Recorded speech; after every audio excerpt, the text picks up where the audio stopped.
Мектебірінкар бірінші сынып оқушысы Абай Құнанбаев ғылым таппай мақтанба, орын таппай баптанба, құмарланып шаттанба, ойнап босқа күлуге, бес нәрсеге қашық бол, бес нәрсеге асық бол.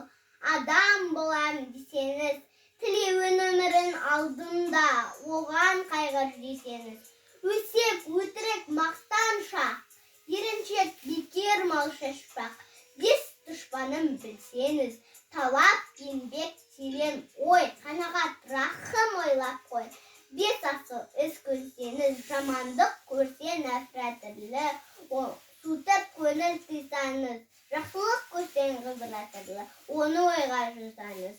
Ғалым болмайды міне, балалықты қойсаңыз, болмасан да құсаспақ, бір ғалымды көрсеңіз, ондай болмақ қайда деп айтпа ғылым сүйсеңіз. Сізге ғылым кім берер, жанбай жатып сөнсеңіз. Дүние дөзі, мал дөзі, ғылымға көңіл бөлсеңіз.